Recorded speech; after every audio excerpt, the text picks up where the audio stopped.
શિવ મહાપુરાણની દ્વિતીય રુદ્ર સંહિતાની અંદર પ્રવેશ કરીએ. બે હાથ જોડી ભગવાન મહાદેવજીને વંદન કરીએ અને રુદ્ર સંહિતાના પાઠની શરૂઆત કરીએ. કિંચિત બિલ્વેના સંતુષ્ટ પુષ્પેણાપિ તથૈવ ચ તોયેનાપિ ચ સંતુષ્ટો મહાદેવો નિરંતર પત્રેણ પુષ્પેણ તથા જલેન પ્રીતો ભવત્યેષ સદા શિવો હિ તસ્માચ્ સર્વે પરિપૂજનીય શિવો મહાભાગ્ય કદો નૃણામિ. ભગવાન શિવ થોડાક બિલ્વપત્ર કે જળ અર્પણ કરવાથી તરત જ પ્રસન્ન થાય છે.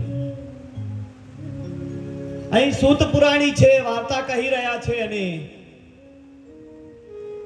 પવિત્ર મુનિઓ વાત સાંભળી રહ્યા છે. ત્યારે સૂતજી એક કથાનક કહે છે. શું કહે છે કે એક વખતે ભગવાન નારદજી હતા. તે નારદજી પવિત્ર હેમગીરી ઉપર ગંગાજીના પવિત્ર કિનારે જઈ અને તપશ્ચર્યામાં લીન બની ગયા છે. એક સુંદર ગુફા બનાવેલી હતી. એ ગુફામાં જઈ અને ભગવાન મહાદેવજીનું તેઓ તપ કરી રહ્યા હતા. મનમાં ઓમ નમઃ શિવાય, ઓમ નમઃ શિવાય, ઓમ નમઃ શિવાય મંત્રનો જપ કરતા જાય છે અને ભગવાન શિવનું તે જપ કરી રહ્યા છે, તપ કરી રહ્યા છે.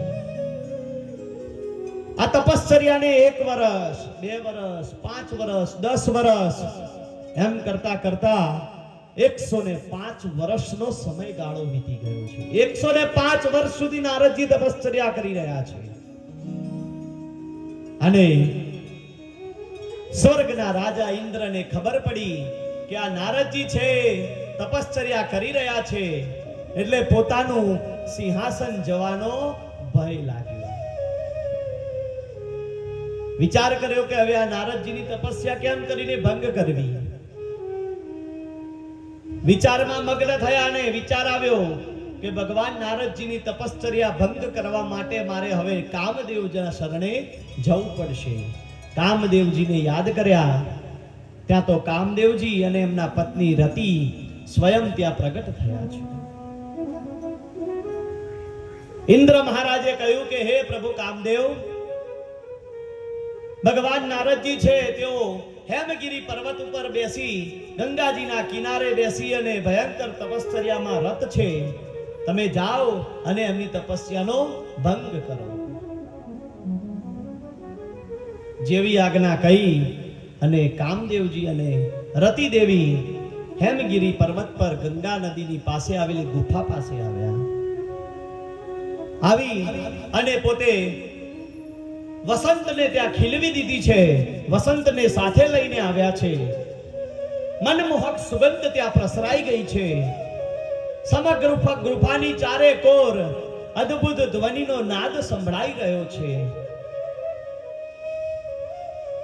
ભગવાન નારદજીની તપસ્યા ભંગ કરવા માટે આજે કામદેવજી છે બધા જ પ્રકારના પ્રયાસો કરી રહ્યા છે, પરંતુ તેમનો પ્રયાસ કોઈ પણ ભોગે સફળ થતો નથી.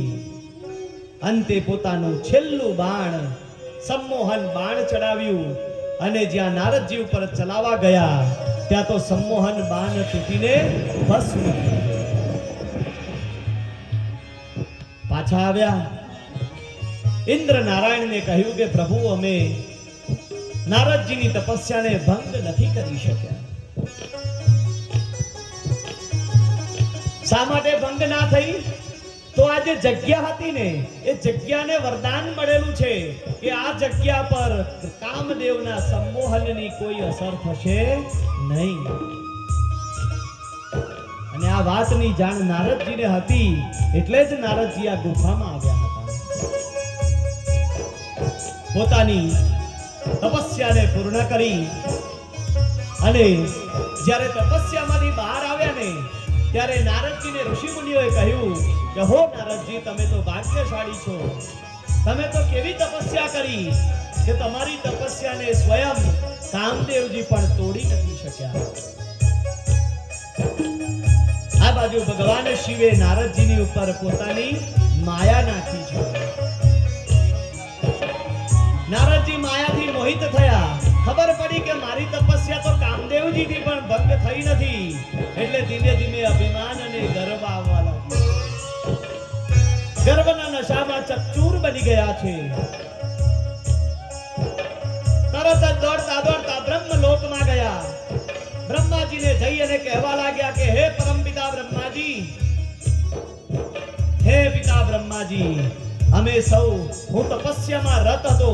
મારી તપસ્યા એટલી બધી ચાલી ગઈ છે કે મારી તપસ્યાને નારદજી એવું કહી રહ્યા છે કે મારી તપસ્યાને તો કામદેવજી પણ ભંગ નથી કરી શક્યા. એવી તપસ્યા મેં કરી છે. આમ કહી બ્રહ્માજીને નમસ્કાર કરી બ્રહ્માજીએ કહ્યું કે બેટા, અભિમાન ગર્વ કરીશ નહીં. પરંતુ આ તો સાંભળ્યું ના સાંભળ્યું કરતા દોડતા દોડતા વૈકુંઠ લોકમાં ગયા. વૈકુંઠ લોકમાં જઈ નારાયણને કહે છે કે નારાયણ, જો હું કેવી તપસ્યા કરીને આવ્યો છું. સ્વયં કામદેવજી આવ્યા તો પણ મારી તપસ્યાને તોડી નથી શક્યા. ત્યારે નારાયણ કહે છે કે નારદ, અત્યારે તમને કશું ભાન નથી. તમે અભિમાનના નશામાં ચકચૂર છો. હું તમને એટલી સલાહ આપીશ કે આટલો બધો ગર્વ કરશો નહીં. ત્યારે નારદજી આજે ભગવાન નારાયણને શ્રાપ આપે છે. જો અભિમાન શું ના કરાવે, જો અભિમાન કેવું કરાવે છે. નારદજી આજે શ્રાપ આપે છે કે નારાયણ, તમે તો મને સલાહ આપો છો, પરંતુ તમે સલાહને અધિકારી નથી. તમે પોતે શું જોઈને મને આવી બધી વાતો કરી રહ્યા છો? મેં તપસ્યા કરી છે અને એનો મને ગર્વ નહીં થાય તો કોને થશે? તમારું શરીર આટલું બધું સુકોમળ છે, પરંતુ જાઓ, હું તમને શ્રાપ આપું છું કે તમે પૃથ્વી લોક પર જશો અને જ્યારે તમને સંકટ આવશે ને ત્યારે તે સંકટ સમયે તમને વાંદરાઓ જ મદદ કરવા માટે આવશે. અવનાપ શનાપ બોલી નારદજી ત્યાંથી નીકળી ગયા. નારદ મુનિ ફરતા ફરતા ફરતા એક નગરની સમીપ પહોંચ્યા છે. આ નગરનો રાજા હતો જેનું નામ હતું શનિધિ. શનિધિ પોતાની કન્યાના વિવાહની તૈયારી કરતો હતો. તેણે સ્વયંવરની રચના કરી હતી. અનેક રાજપુરુષો આવ્યા હતા. અનેક દૈવી શક્તિઓ ત્યાં પધારી ચૂકી હતી. તેજસ્વી યુવાનો, દેવ પ્રેરણાથી દેવતાઓ આવી ગયા છે. ત્યારે નારદજીને આવેલા જોઈ અને શનિધિએ પુત્રીને બોલાવી અને કહ્યું કે પુત્રી, નારદજીના તું દર્શન કર. નારદજીના તેણે દર્શન કર્યા. રાજાએ કહ્યું કે હે નારદજી, તમે તો ભવિષ્ય વેદતા છો. મારી આ દીકરીનું તમે ભવિષ્ય કથન કરો અને કેવો વર પ્રાપ્ત થશે તે જણાવો. ભગવાન શિવની માયાથી નારદજી પોતે મોહિત હતા. એટલે તેમણે તો મનમાં એવું વિચારી લીધું કે આ કન્યાને તો મારી જોડે જ લગ્ન કરવા જોઈએ. એટલે તેમની રાજાને કહેવા લાગ્યા કે રાજન, તારી પુત્રી છે ને એક યશસ્વી મુનિવરને લગ્ન કરશે. આમ કહી અને તેઓ ત્યાંથી જઈ રહ્યા હતા. અને મનમાં વિચાર આવ્યો કે આ સ્ત્રીની સાથે મારે વિવાહ કરવા છે. એટલે પાછા નારાયણની પાસે પહોંચ્યા અને નારાયણને કહેવા લાગ્યા કે નારાયણ, હું તો તમારો સદાય ભક્ત રહ્યો છું. મારી ભક્તિનું આજે મારે વરદાન જોઈએ છે. એટલે નારાયણ કહે છે કે નારદજી, તમારે શું વરદાન જોઈએ છે? ત્યારે નારદજી કહે છે કે નારાયણ, મને તમારું સ્વરૂપ આપો, તમારું રૂપ આપો, જેથી કરી હું સ્વયંવરમાં જાઉં અને આ સ્ત્રી મને મોહી જાય અને મારી સાથે વિવાહ કરે. નારાયણ તો ભગવાન શિવની લીલા જાણી ગયા હતા. એટલે નારાયણે આખું શરીર પોતાનું આપી દીધું પરંતુ મુખ હતું ને એ માકડાનું બનાવી દીધું. નારદજીને ખબર નહીં, તૈયાર થઈ અને દોડતા દોડતા સ્વયંવરમાં પહોંચી ગયા. રાજાની દીકરી વરમાળા લઈ અને નીકળી. બધા જ રાજકુમારોને જોવે છે. જોતા જોતા અંતે નારદજીની પાસે આવી. નારદજીને તો એમ કે આ તો મને જ હવે આ હાર પહેરાવશે.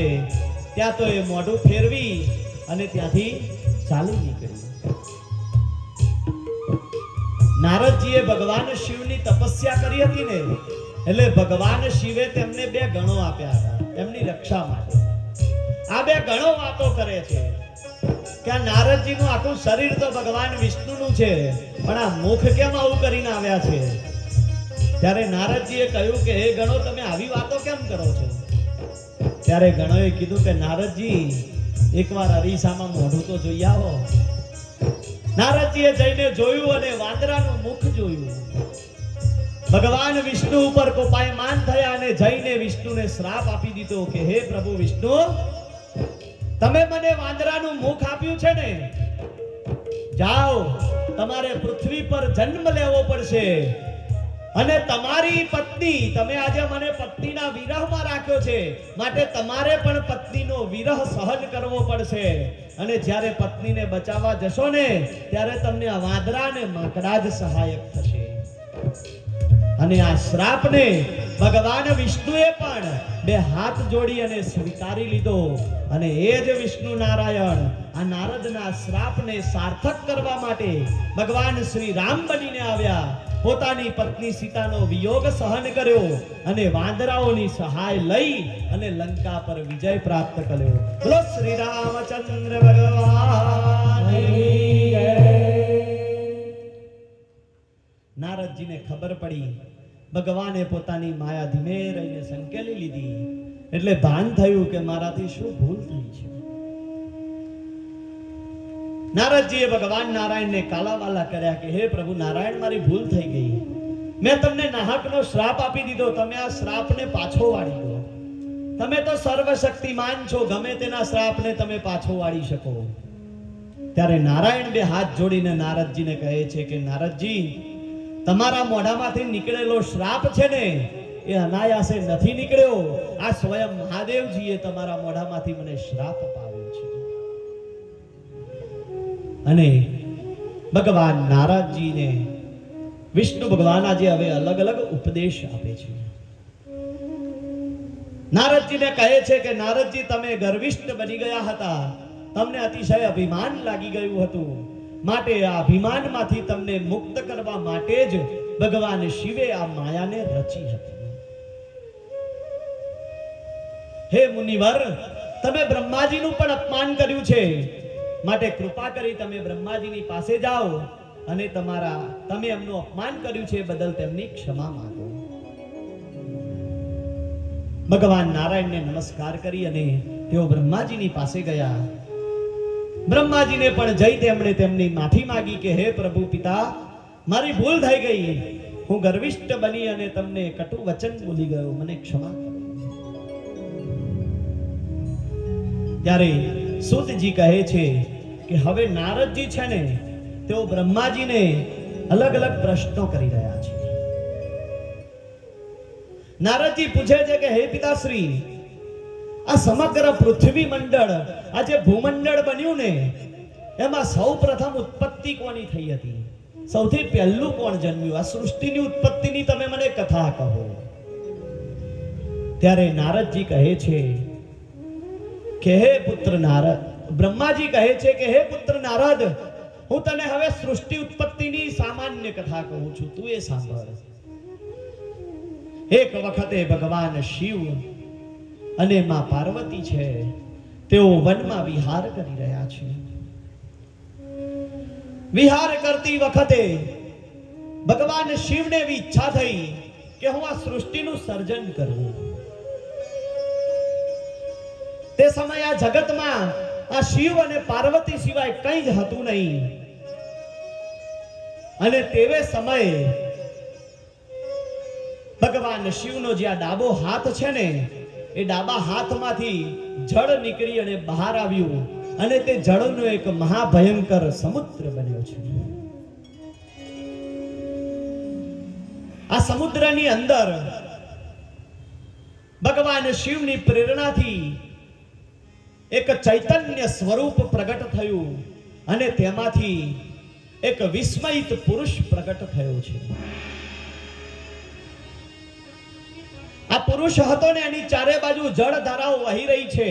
ધીમે ધીમે સમુદ્ર મોટો થયો, શેષ નારાયણની શૈયા બની અને એની અંદર ભગવાન નારાયણ જન્મ લઈ અને શેષ શૈયા પર પહોંચી ગયા છે.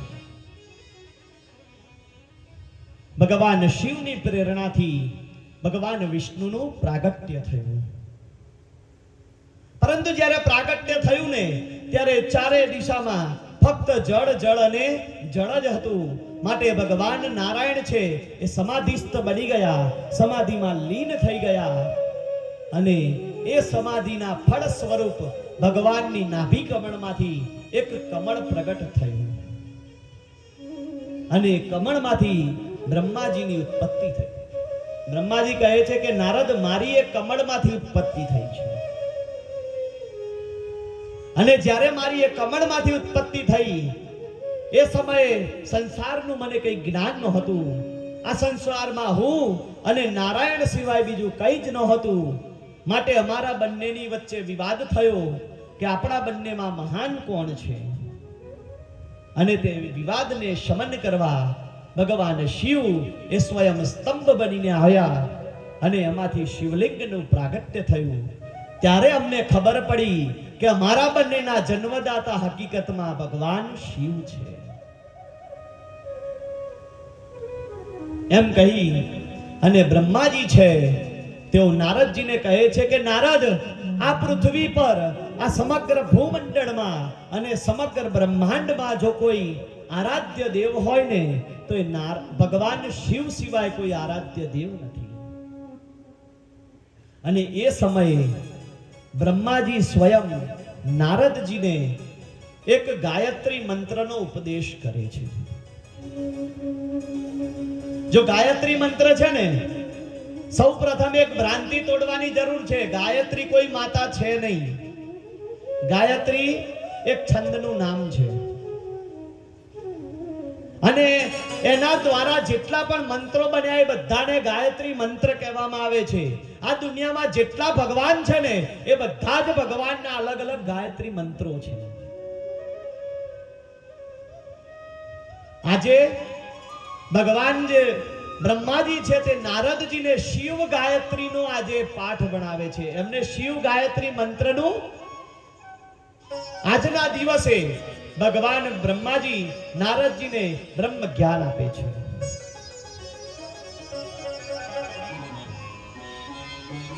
બ્રહ્માજી નારદજીને કયો મંત્ર આપે છે આપણે બધાએ કદાચ ક્યાંક ના ક્યાંક સાંભળ્યો હશે અને બધાને આ મંત્ર ના આવડતો હોય તો આજે શીખી લેજો, બધા સમજી લેજો. કયો મંત્ર છે? તો કે તત્પુરુષાય વિદ્મહે મહાદેવાય ધીમહિ તન્નો રુદ્ર પ્રચોદયાત. આ રુદ્ર ગાયત્રી મંત્ર છે, ભગવાન શિવનો ગાયત્રી મંત્ર છે. અને આ મંત્રની સૌ પ્રથમ દીક્ષા બ્રહ્માજીએ નારદજીને આપી હતી અને નારદજીએ દીક્ષિત મંત્ર દ્વારા દીક્ષિત થયા અને પછી ભગવાન નારદજી એ આ ગાયત્રી મંત્રનો હંમેશા જપ કરતા રહે છે. જપ કરતા કરતા તેમણે આ જે ગાયત્રી મંત્ર છે તેમાંથી દરેકને સરળ પડે એવા એક મંત્રનો ઉદ્ભવ કર્યો અને મંત્રનો ઉદ્ભવ થયો. એ મંત્ર કયો બન્યો? એ મંત્ર બન્યો ઓમ નમઃ શિવાય. એટલે આ ગાયત્રી મંત્ર છે ને એનો લઘુ ગાયત્રી મંત્ર છે. એટલે કદાચ તમને આ મંત્ર ના આવડે તો તમે ઓમ નમઃ શિવાય મંત્રનો જપ કરો તો પણ તમને રુદ્ર ગાયત્રી કર્યાનું ફળ પ્રાપ્ત થાય છે. આ મંત્રોને પોતાના હૃદયમાં ઉતારી અને દેવતાઓની સાથે ત્યાં ઉપસ્થિત સર્વે ઋષિ મુનિઓ બધા જ ભેગા થઈ અને ભગવાનની આજે પરમ પાવની સ્તુતિ કરી છે. એટલું યાદ રાખજો કે આ જે સ્તુતિ છે ને એને શિવ પંચાક્ષર સ્તુતિ કહેવામાં આવી છે. બધા જ ઋષિ મુનિઓ ભગવાન નારદની સાથે ભેગા થઈ અને સ્તુતિ કરવા લાગ્યા. નાગેન્દ્ર હારા ત્રિલોચનાય વસમારાગાય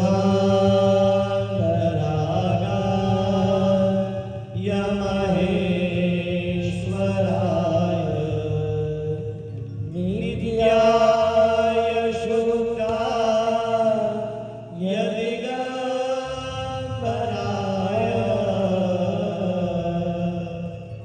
તસ્મૈ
જે મનુષ્ય આ શિવ પંચાક્ષર સૂત્રનો પાઠ કરે ક્યાં બેસીને તો કે શિવની સમીપમાં બેસી અને આ પાઠ મંત્રનો પાઠ કરે, આ સ્તોત્રનો પાઠ કરે, શિવલોકમ વાપનોતિ, તેને શિવલોકની પ્રાપ્તિ થાય છે.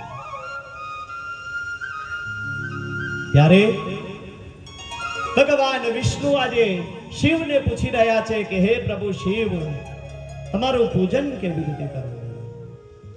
ત્યારે ભગવાન શિવ કહે છે કે મને ભજવા માટે તમે એકોપચાર, પંચોપચાર, ષોડશોપચાર, ત્રિંશોપચાર, રાજોપચાર, લાભોપચાર, કોઈ પણ ઉપચારથી તમે મારી પૂજા કરી શકો છો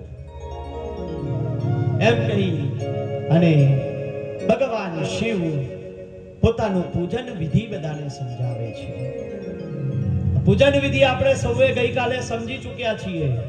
ભગવાન શિવનું કેવી રીતે પૂજન કરવું. ભગવાન શિવે હવે દરેકને અલગ અલગ શિવલિંગોની વહેંચણી કરી છે, કારણ કે ભગવાનના શિવલિંગની પૂજાનો મહિમા જ્યારે બધા જ દેવતાઓએ સાંભળ્યો ત્યારે દેવતાઓએ ભગવાનની પાસે શિવલિંગની માગણી કરી કે હે પ્રભુ, અમને પણ તમે શિવલિંગ આપો, અમે શિવલિંગની પૂજા કરીશું. ત્યારે ભગવાન શિવે વિશ્વકર્માને કામે લગાડ્યા અને ભગવાને પોતે કહ્યું એવી જ રીતે બધાને અલગ અલગ શિવલિંગોની પ્રાપ્તિ કરાવી. ઇન્દ્ર હતા, તેમને માણેકનું શિવલિંગ બનાવીને આપ્યું. કુબેર હતા, તેમને સુવર્ણનું શિવલિંગ બનાવીને આપ્યું. ધર્મરાજા હતા, તેમને પીળા મણીનું શિવલિંગ બનાવીને આપ્યું. વરુણ ભગવાન હતા, તેમને કાળા મણીનું શિવલિંગ આપ્યું. ભગવાન વિષ્ણુને નીલમનું શિવલિંગ આપ્યું. લક્ષ્મીજીને સ્ફટિકનું શિવલિંગ આપ્યું. અને બ્રહ્માજી કહે છે કે મને ભગવાન શિવે સોનાનું શિવલિંગ આપ્યું હતું, વસુ અને ચાંદીનું આપ્યું, અશ્વિની કુમારોને પિત્તળનું, આદિત્ય હતા તેમને તાંબાનું આપ્યું, સોમ હતા તેમને મોતીનું મળ્યું, યક્ષો હતા તેમને દહીંનું શિવલિંગ બનાવીને આપ્યું, બાણાસુર હતો તેને પારાનું શિવલિંગ આપ્યું. આવી રીતે ભગવાને પોતાના શિવલિંગ બધાને વહેંચન કરી છે. અને શિવલિંગનું પૂજન વિધિ કહી અને ભગવાન શિવ ત્યાંથી અંતર ધ્યાન થયા. બ્રહ્માજી કહે છે કે આ પ્રમાણે મારી ભગવાન નારાયણના નાભી કમળમાંથી ઉત્પત્તિ થઈ અને પછી મેં મારા દિવ્ય શરીર દ્વારા 4 મુનિઓને જન્મ આપ્યો, જેમના નામ હતા સનત કુમારો. આ સનત કુમારોને મેં કહ્યું કે હે સનત કુમારો, તમે પૃથ્વીનું વિસ્તાર વર્ણન કરો, તમે આ પૃથ્વીને વધારો. ત્યારે સનત કુમારોએ મને 2 હાથ જોડીને કહ્યું કે હે પિતાશ્રી, અમે આ સૃષ્ટિનું સર્જન કરવામાં માનતા નથી, અમે તો ભગવાન વિષ્ણુનું પૂજન કરવામાં રત રહેવા માંગીએ છીએ. એમ કહી અને તેમણે મારો ત્યાગ કરી દીધો. ત્યાર પછી બ્રહ્માજી કહે છે કે મારા જ વિસ્તારમાં મેં સૌ પ્રથમ મનુ મહારાજને જન્મ આપ્યો. 5 ભૂતોનું મેં મિશ્રણ કર્યું અને એ 5 ભૂતો દ્વારા મેં મારા સંકલ્પ માત્રથી મારીચી, ભૃગુ, અંગીરા, પુલત્સ્ય, પુલહ, વશિષ્ઠ, ક્રતુ, અત્રિ, દક્ષ, નારદ અને કર્દમ ઋષિને મેં ઉત્પન્ન કર્યા છે. એટલું જ નહીં, મેં મારા જ સંકલ્પ બળોથી આ દેવતાઓ અને આ પૃથ્વી પર રહેલા અસુરોને પણ ઉત્પન્ન કર્યા છે. મેં મારા અંગમાંથી ભગવાન શિવની ઈચ્છા દ્વારા 2 જોડકા જન્મ્યા. એમાંનો જે પુરુષ હતો તે હતા મનુ મહારાજ અને તેમની પત્ની તરીકે મેં બીજી એક સ્ત્રીને ઉત્પન્ન કરી, જેનું નામ હતું શતરૂપા.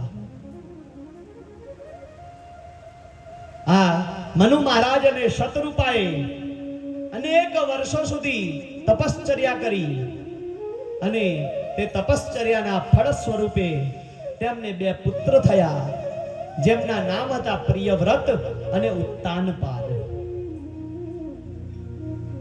અને તેમને 3 દીકરીઓ થઈ, જેમના નામ હતા આકુતિ, દેવહૂતિ અને પ્રસૂતિ.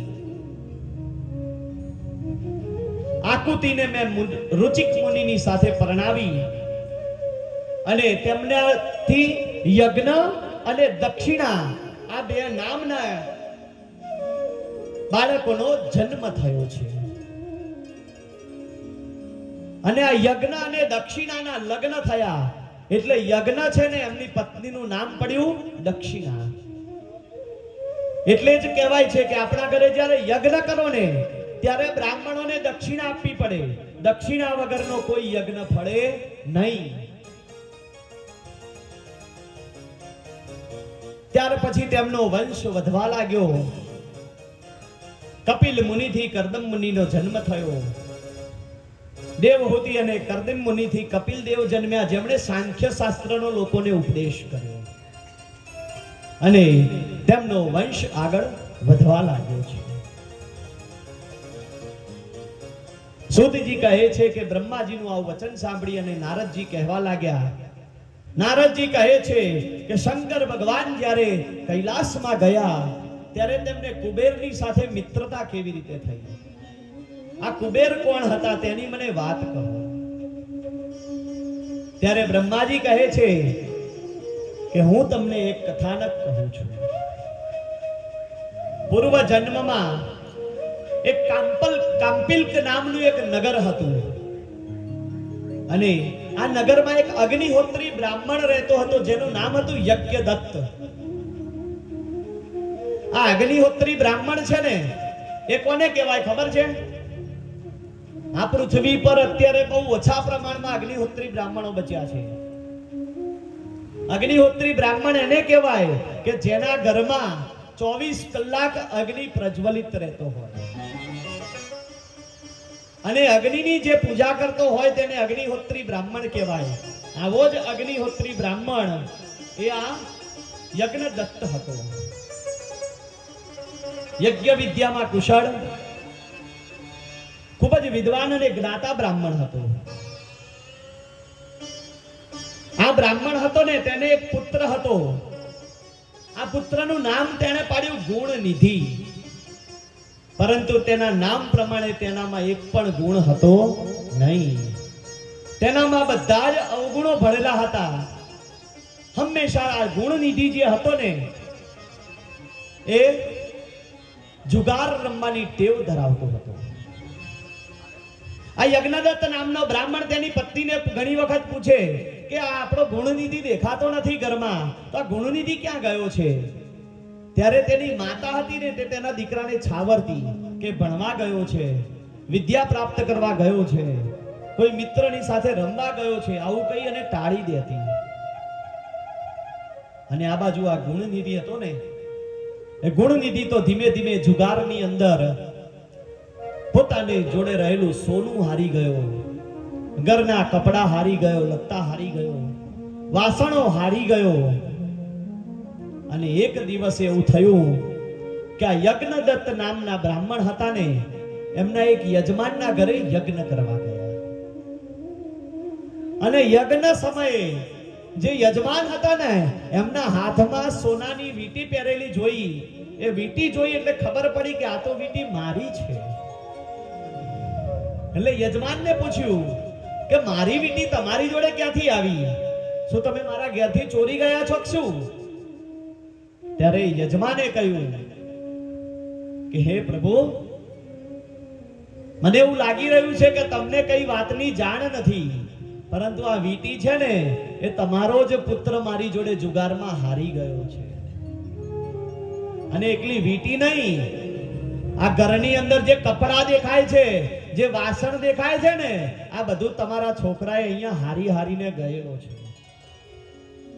યજ્ઞદત્તને તો આઘાત લાગ્યો. યજ્ઞને પડતો મૂકી અને પોતાના ઘેર ગયો. ઘરે જઈ અને પોતાની પત્નીને પૂછવા લાગ્યો કે યજ્ઞદત્ત પૂછે છે કે આપણો ગુણનિધિ ક્યાં છે? ગુણનિધિ ક્યાં ગયો? ત્યારે તેની પત્ની તો હજુ એમ કહે છે કે તો વિદ્યાભ્યાસ માટે ગયો છે. ત્યારે જે વીંટી યજમાન પાસેથી લઈને આવ્યો તો ને એ વીંટી તેણે બતાવી કે આ વીંટી કોની છે ખબર છે? એટલે કે હા, તો આપણી વીંટી છે. ત્યારે તે યજ્ઞદત્તે કહ્યું કે આ વીંટી તારો દીકરો મારા યજમાનના ત્યાં જુગારમાં હારીને આવ્યો છે. તેની પત્નીને ખબર પડી ગઈ કે મારા પતિને બધું જ જ્ઞાન થઈ ગયું છે, બધી જ વાતની જાણ થઈ ગઈ છે. એટલે તેમની ક્ષમા માંગવા લાગી. ત્યારે યજ્ઞદત્ત હતો ને તેણે કહ્યું કે તે મારી સામે જુઠ્ઠું બોલી છે, તું એને અસત્યનું આચરણ કર્યું છે, માટે હું આજે તારો ત્યાગ કરું છું. એમ કહી અને યજ્ઞદત્ત જંગલમાં નીકળી ગયા છે. આ યજ્ઞદત્તનો નીકળી ગયા બાદ તેનો દીકરો જ્યારે ઘરે પાછો આવ્યો ત્યારે તેની માતાએ કહ્યું કે તારા પિતાશ્રીને ખબર પડી ગઈ છે અને હવે હું પણ તારો ત્યાગ કરું છું. આમ કહી તેની માતા પણ ઘર છોડીને ચાલી ગઈ. અને તે સમયે આ ગુણનિધિને થયું કે મારાથી બહુ મોટો અપરાધ થઈ ગયો. ઘર બારને ત્યાગ કર્યો અને આમ તેમ તે ભટકવા લાગ્યો છે. ફરતા ફરતા એક સમયે તેને ખૂબ જ ભૂખ લાગીને અને તે સમયે તે એક નગર પાસેથી વિચરણ કરી રહ્યો હતો. અને તે સમયે હમણાં થોડી વાર આ પ્રસાદને એને વિરામ આપો ને ભાઈ.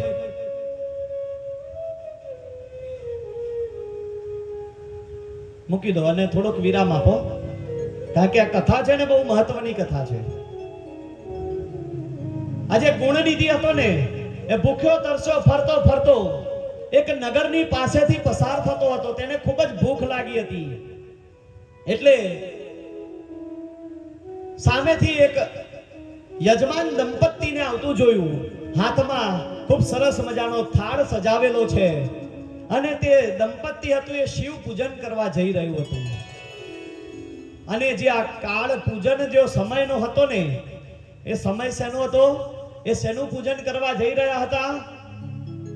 તો તે યજમાન દંપતી હતા ને એ પ્રદોષ પૂજા કરવા જઈ રહ્યા હતા. મેં ગઈકાલે કહ્યું હતું કે ભગવાન શિવની શિવરાત્રી આવે છે. દર માસની વદ ત્રયોદશી છે ને એ દિવસે પ્રદોષનું વ્રત થાય છે. શિવપુરાણ એમ કહે છે કે જે મનુષ્ય પ્રદોષનું વ્રત કરે એ મનુષ્ય સ્વયં રુદ્ર બને છે. મૃત્યુ પછી ભગવાન શિવ તેને રુદ્ર બનાવે છે. આ પ્રદોષનું વ્રત કેવી રીતે કરવું? કે રોજ આની શરૂઆત ક્યારે થાય? તો જ્યારે ભૌમ પ્રદોષ એટલે કે મંગળવાર અને પ્રદોષ આ બેનો સંયોગ થાય ને ત્યારે પ્રદોષ વ્રત ચાલુ કરી શકાય. અને શનિ પ્રદોષ એટલે શનિવાર અને પ્રદોષ આવે એ દિવસે આ વ્રતને વિરામ અપાય. એટલે તમે કદાચ થાકી ગયા હોય કે હવે મારાથી વ્રત નથી થતું અને હવે વ્રત મૂકવું છે તો શનિ પ્રદોષના દિવસે તે વ્રતને મૂકી શકાય. એટલે મંગળવાર અને પ્રદોષ આવે એ દિવસે સવારના પોરમાં ઉઠો ત્યારથી લઈ અને જ્યાં સુધી પ્રદોષ કાળ ન થાય. પ્રદોષ કાળ કયો સમજવો? તો કે સૂર્યાસ્ત થવાનો હોય એનો જે નિશ્ચિત સૂર્યાસ્તનો સમય નિશ્ચિત હોય. રોજ પંચાંગમાં ટાઈમ આપેલો હોય કે આજે સૂર્યાસ્ત આટલા વાગે થશે. એનાથી 2 ઘડી પહેલા એટલે આપણી સાદી ભાષામાં ગણવા જઈએ તો 1.5 કલાક પહેલાનો સમય અને સૂર્યાસ્ત પછીનો 1.5 કલાકનો સમય, આ જે 3 કલાકનો ગાળો છે આને કહેવાય પ્રદોષ સમય. આ સમય ભગવાન શિવના શિવાલયમાં જઈ અને તમારી શક્તિ અને ભક્તિ અનુસાર ભગવાન શિવનું પૂજન કરવું, ભગવાનનો અભિષેક કરવો અને પછી જ વ્રતના પારણા કરાય. ત્યાં સુધી મોઢામાં અન્ન ફળ કશું જ લેવાય નહીં. કદાચ ન રહી શકતા હોય તો તમે પ્રવાહીમાં પાણી લઈ શકો. પ્રદોષ વ્રતમાં જ્યુસ લેવાય પણ નહીં. જ્યુસ પણ લેવાની ના પાડી છે. તમે કોઈ જ્યુસ ના લઈ શકો ફળની અંદર આ પ્રદોષ વ્રતમાં. પાણી તમે પી શકો. કદાચ એનાથી વધારે ન રહેવાય તો તમે દૂધ પી શકો અથવા પંચામૃત બનાવી અને પી શકો. આના સિવાય પ્રદોષ વ્રતમાં બીજું કંઈ લેવાય નહીં. પરંતુ આ કળી કાળ ચાલે છે એટલે હરિ ભગવાનને કાલાવાલા કરવાના કે પ્રભુ ભૂખ્યા નથી રહેવાતું તો તમે એક સમયે ફલાહાર લઈ અને પણ પ્રદોષ વ્રત કરી શકો છો. પરંતુ પ્રદોષનો એક નિયમ છે કે આ પ્રદોષ કાળમાં ફરજિયાત શિવના દર્શન કરવા પડે તો જ આ પ્રદોષ વ્રત ફળે, નહીતર પ્રદોષ વ્રત ફળે. એટલે આજે પરિવાર છે પ્રદોષના સમયે પ્રદોષ વ્રતની પૂજા કરવા માટે શિવાલયમાં જઈ રહ્યું હતું. હાથમાં સરસ મજાનો ભોજનનો થાળ તૈયાર કરેલો હતો અને તે જ સમયે આ ગુણનિધિએ જોયું કે આ લોકો સરસ ભોજન લઈને જઈ રહ્યા છીએ, લાવો હું આમની જોડે જોડે જાઉં તો મને પણ ભોજન પ્રાપ્ત થશે. પરિવાર ત્યાં ગયો. ભગવાન શિવની પૂજામાં સમય હતો એટલે પરિવાર ત્યાં થોડીક વાર વિરામ કરવા લાગ્યો. જો ભગવાન શિવની માયા કેવી થઈ રહી છે, પરિવાર સૂઈ ગયો, આખો આરામમાં સૂઈ ગયો. આ ગુણનિધિ હતો ને તેને વિચાર કર્યો કે લાવને આ મંદિરમાં થાળ મૂક્યો છે, હું જઈને થોડો થાળ ખાઈ લઉં, મને ભૂખ બહુ લાગી છે. અને આ થાળની જે સોડમ સુવાસ આવતી હતી ને એનાથી રહેવાતું નહોતું. એટલે શિવના મંદિરમાં ગયો. પણ મંદિરમાં અંધકાર હતો, અંધારું છવાયેલું હતું. એટલે એને શું કર્યું, પોતાની પાસે જે ઉપવસ્ત્ર પહેરેલું હતું ને એ ઉપવસ્ત્રમાંથી એક છેડો ફાડ્યો અને એને દિવાસળીથી સળગાવી તેનો સહેજ પ્રકાશ કર્યો અને પ્રકાશ કરી અને આમાં જે પ્રસાદ દેખાયો ને એ બધો પ્રસાદ ખાવા લાગ્યો. પ્રસાદ ખાઈ તૃપ્ત થયો અને પાછો જતો હતો. એ જ સમયે એના પગની ઠેસ એક ઊંઘેલા વ્યક્તિને લાગી. વ્યક્તિ બધા ઉઠી ગયા, હાહાકાર થયો. લોકોને થયું કે ચોર આવ્યો છે અને આ ગુણનિધિને મારી મારીને ત્યાં મોતને ઘાટ ઉતારી દીધો. ગુણનિધિનું મૃત્યુ થયું ને એટલે આ ગુણનિધિને લેવા માટે શિવના ગણો આવ્યા. એટલે પાછો યમરાજના ગણોએ પ્રશ્ન કર્યો કે તમે લોકો શા માટે અહીં આવ્યા છો? આ ગુણનિધિએ તો પોતાના જીવનમાં જુગાર સિવાય કશું રમ્યો નથી, સદકાર્ય ક્યારે કર્યું નથી. ત્યારે શિવના ગણોએ કહ્યું કે હે દેવ, હે ગણો, આ ગુણનિધિ છે ને એને મરતા મરતા ભગવાન શિવના શિવાલયમાં અજવાળું કર્યું, પ્રકાશ કર્યો છે અને એનું એને પુણ્ય પ્રાપ્ત થયું એટલે કૈલાસનો વાસી બન્યો છે. અજાણતામાં પણ શિવાલયની અંદર જો દીવો કરવામાં આવે એ મનુષ્યને જો કૈલાસવાસ મળતો હોય તો વિચાર કરો તમે, નિત્ય શિવાલયમાં જઈ અને શિવાલયમાં દીવો કરો તો તમને એનું પુણ્ય કેટલું પ્રાપ્ત થાય. ભગવાન શિવના કૈલાસ ધામમાં જઈ અને આ ગુણનિધિ અનેક વર્ષો સુધી રહ્યો. પછી તેનો બીજો જન્મ પ્રાપ્ત થયો. એ જન્મમાં તે કલિંગ દેશનો રાજા બન્યો. કેમ રાજા બનાવ્યો? તો કે આ દીવો કર્યો તો ને એના ફળ સ્વરૂપ તેને રાજા બનાવવામાં આવ્યો. વિચાર કરો, અજાણતામાં થયેલો દીવો, અગણિત વર્ષો સુધી કૈલાસ ધામ અને પછી પાછો જન્મ્યો તો ક્યાં? કલિંગ દેશનો રાજા બની જન્મ્યો. આ જન્મમાં એને પૂર્વ જન્મનું બધું વૃત્તાંત યાદ હતું એટલે પહેલો જ નિયમ કરી નાખ્યો. શું કર્યો? આ જીવન શિવાલયમાં હું દીવા કરીશ, અખંડ દીવા કરીશ. એટલે એને આ પૃથ્વી પર જેટલા પણ શિવાલયો હતા એ બધા શિવાલયમાં અખંડ જ્યોત ચાલુ કરાવી, અખંડ દીવા ચાલુ કરાવ્યા.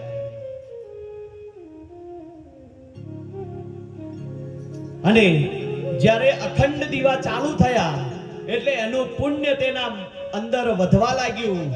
અને જ્યારે તે મૃત્યુ પામ્યો ને ત્યારે તે મૃત્યુ પછી ફરી પાછો જન્મ લીધો અને એ જન્મમાં તે અલકાપુરીનો રાજા, એટલે કે આપણે બધા જેને કુબેર સમજીએ છીએ ને એ ધનપતિ કુબેર બનીને જન્મ્યો.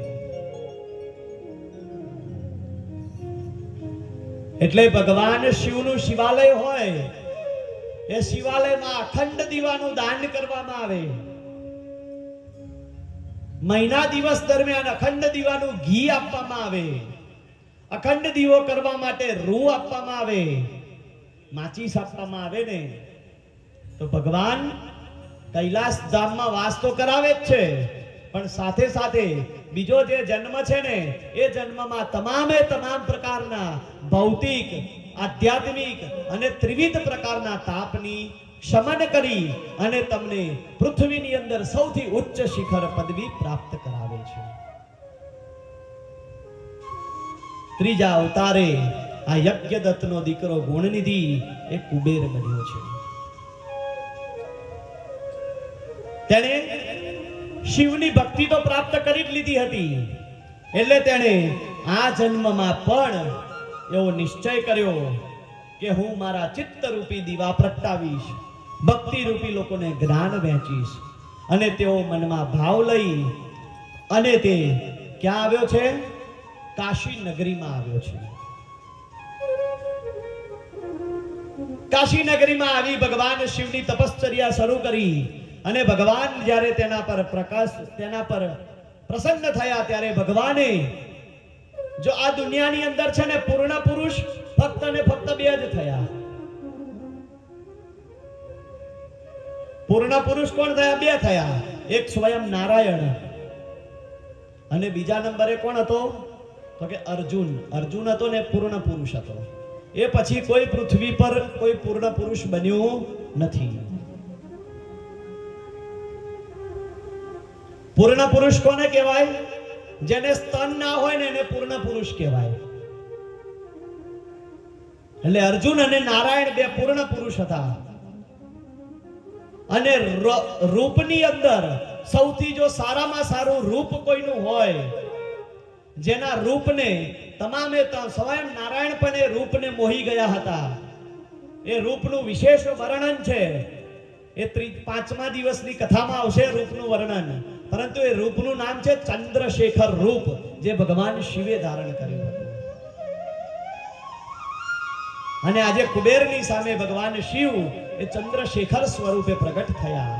ત્યારે કુબેરે બે હાથ જોડી ભગવાનને પ્રાર્થના કરી અને તેણે ભગવાનને પ્રશ્ન કર્યો. શું પ્રશ્ન કર્યો? કે હે પ્રભુ, હું ઘણાય નગરોમાં તપસ્યા કરવા ગયો, પરંતુ તમે પ્રસન્ન ના થયા, પરંતુ આ કાશી નગરીમાં આવ્યાથી તમે તરત જ પ્રસન્ન થયા, એવું શા માટે? ત્યારે ભગવાન શિવ કહે છે કે હે કુબેર, હે યક્ષ, તને ખબર નથી, પરંતુ આ કાશી નગરી છે ને એ સામાન્ય નગરી નથી. તમને બધાને કહી દઉં, શિવ પુરાણમાં કહેવામાં આવ્યું છે કે આ કાશી નગરી છે ને એ પૃથ્વીની ઉત્પત્તિ પહેલાથી આવેલી છે. પૃથ્વી બની એ પહેલા કાશી નગરી હતી. પૃથ્વી છે ત્યારે પણ કાશી નગરી હશે, અને પૃથ્વી નહીં હોય ને ત્યારે પણ કાશી નગરી હશે, હશે ને હશે. કારણ કે સામાન્ય નગરી નથી, એ પૃથ્વી પર રહેલું શું છે? કૈલાસ ધામ છે. ભગવાન શિવ અને પાર્વતી જ્યારે વિહાર કરતા હતા ને, ત્યારે પાર્વતીના મનમાં એવી ઈચ્છા થઈ કે હે પ્રભુ, આપણા માટે એવા સુંદર નગરનું તમે નિર્માણ કરો કે જ્યાં રહેવાથી મારું મન પ્રફુલ્લિત થાય. અને તેવે સમયે ભગવાન શિવે પોતાના જમણા હાથમાંથી આ કાશી નગરીની ઉત્પત્તિ કરેલી છે. એટલે કાશી નગરી કોઈએ નથી બનાવી, સ્વયં શિવે બનાવેલી છે. એટલે કહેવાય છે કે કાશીનું મરણ હંમેશા મોક્ષ પદની પ્રાપ્તિ કરાવે છે.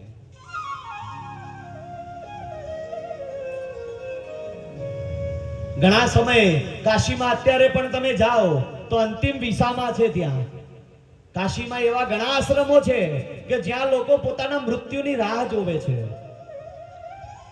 75-80 વર્ષની ઉંમર થઈ જાય એટલે બધા ત્યાં જઈ અને ત્યાં રહે છે. ત્યાં એ ભવનને શું કહેવાય છે? મુમુક્ષુ ભવનો કહેવાય છે. ત્યાં મુમુક્ષુ ભવનો છે કાશીમાં.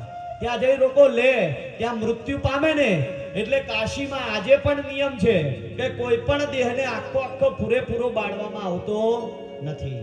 અડધો બાળીને ગંગામાં પધરાવી દેવામાં આવે છે. એટલે એને પોતાના અસ્થિનું વિસર્જન પણ કરવું પડે નહીં. મણિકર્ણિકાના ઘાટ ઉપર જાઓ ને તો લાંબી લાંબી લાઈનો લાગેલી હોય છે.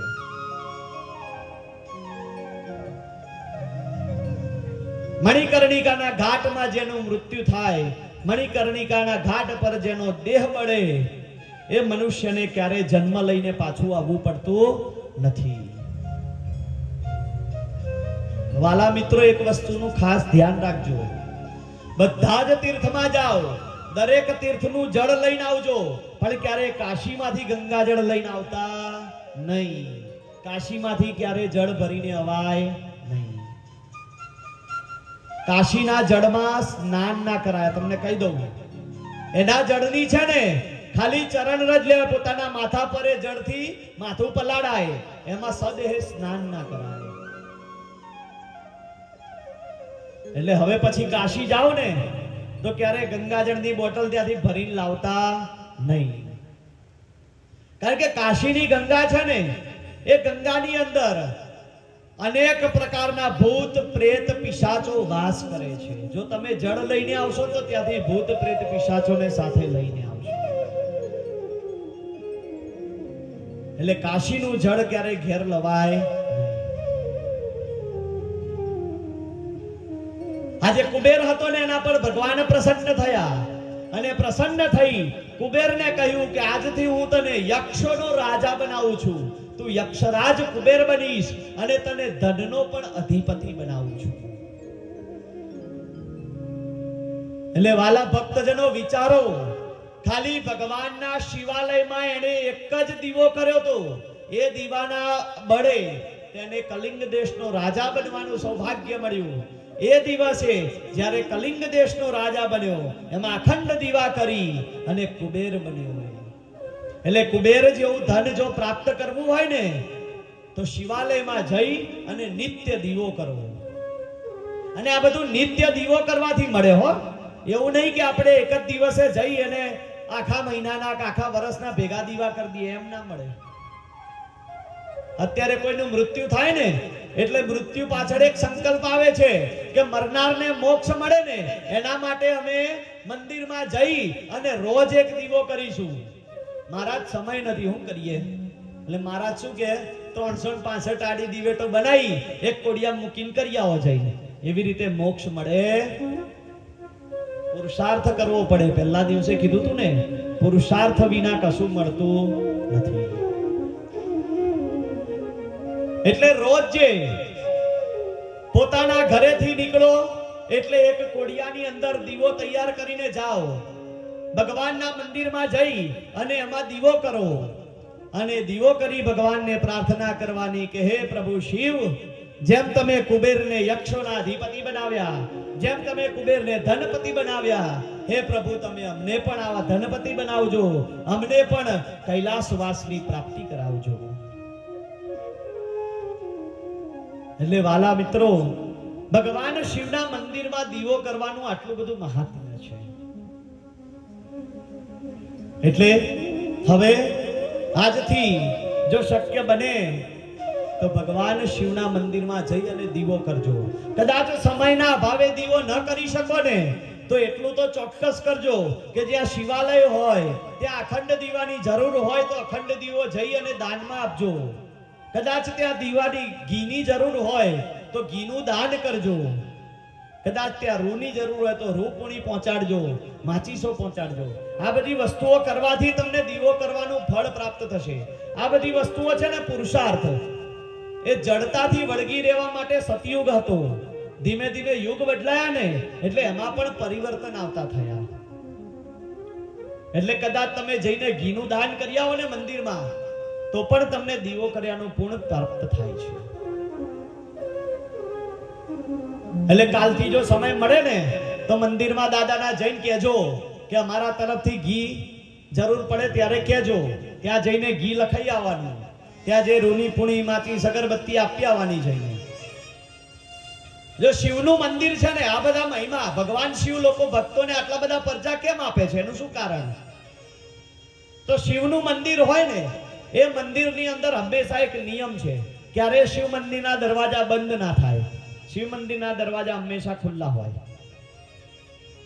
બીજા નંબરે શિવ મંદિરનું ક્યારે કોઈ સંચાલન ના હોય. અત્યારે હવે લોકો કાળક્રમે કરતા થયા અલગ વાત છે, પરંતુ એનું સંચાલન ક્યારે હોય નહીં. અને શિવ મંદિરમાં કોઈ વસ્તુ ખરીદીને લવાય નહીં. બધી જ વસ્તુ શિવ મંદિરમાં દરેક વસ્તુ દાનથી ચાલે. તમારા દાન આવે એનાથી જ શિવ મંદિર ચાલે. શિવ મંદિરમાં જે પૂજા કરતો હોય એ બ્રાહ્મણ, એ દાનની પૂજા, દાનથી જ એનું ઘર ચાલે. શિવ મંદિરમાં પૂજા કરતા હોય એ બ્રાહ્મણે ખરેખર પગાર પણ ના લેવો જોઈએ. એ બ્રાહ્મણથી પગાર ના લેવાય. લોકો જે દાન આપી જાય દાનથી પોતાનો જીવન નિર્વાહ કરવો પડે.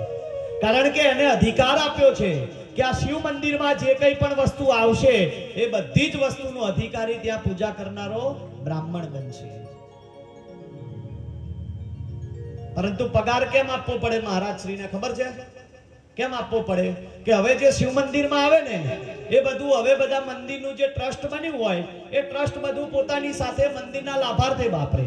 તો મહારાજને પોતાનું જીવન નિર્વાહ કરવા કંઈક તો જોઈએ ને, એટલે એને આપણે પગાર આપીએ છીએ. જો તમે એને પગાર ના આપો તો પછી શિવ મંદિરમાં જે આવે બધું એને લઈ જવા દેવું પડે.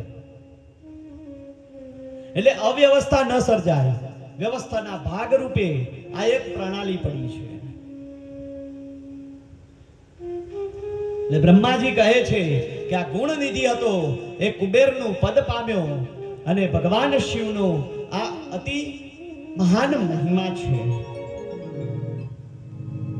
ભગવાન શિવનો જ્યારે આ મહિમા કહ્યો ને ત્યારે નારદજી આ મહિમાનું મંડન કરતા કરતા ભૂલોકમાં ફરી રહ્યા છે. અને આની સાથે ભગવાન શિવના શિવ મહાપુરાણનું આજે રુદ્ર સંહિતા હતી એ રુદ્ર સંહિતાનો જે ખંડ હતો, પહેલો ખંડ, એ અહીંયા પૂર્ણ થાય છે. આપણે બધા ભેગા થઈ ભગવાન શિવની નાની ધૂન કરી અને આજના દિવસને અહીંયા આપણે વિરામ આપીશું. આપ સૌને ખાસ નમ્ર વિનંતી છે કે આટલો સમય તમે વ્યતીત કર્યો છે અહીંયા શિવ પુરાણ સાંભળવા માટે, તો અહીંયાથી આ મંદિરના લાભાર્થે થોડી ઘણી જાહેરાતો થવાની છે. તો મહેરબાની કરી અને કોઈ ઊભા થઈ આ પટાંગણને છોડતા નહીં. તમે 3 કલાકનો સમય આપ્યો, 10-15 મિનિટ વધારે આપજો, પરંતુ આટલી સૂચના સાંભળી અને ભગવાન દેવાદિદેવ મહાદેવજીની આરતી કરી અને પછી જ તમે અહીંયાથી તમારા ઘર તરફ પ્રયાણ કરજો એવી મારી આપ સૌને કરબદ્ધ વિનંતી છે.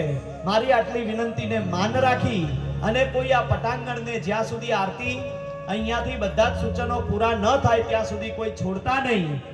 આ સાથે આપણે બીજા દિવસના આ શિવ મહાપુરાણના તૃતીય દિવસને વિરામ આપીએ છીએ.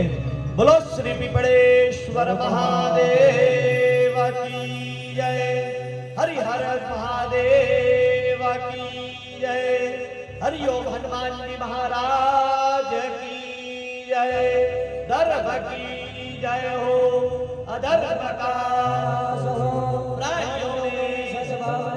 विश्व का भारत माता की अपने अपने गुरु महाराज की, अपने अपने माता पिता की, भारत माता की।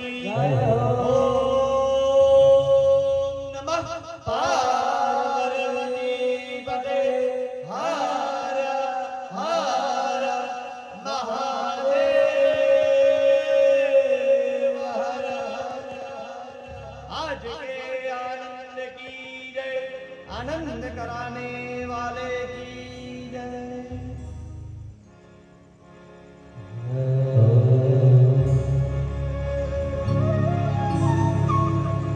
ओम नमः शिवाय।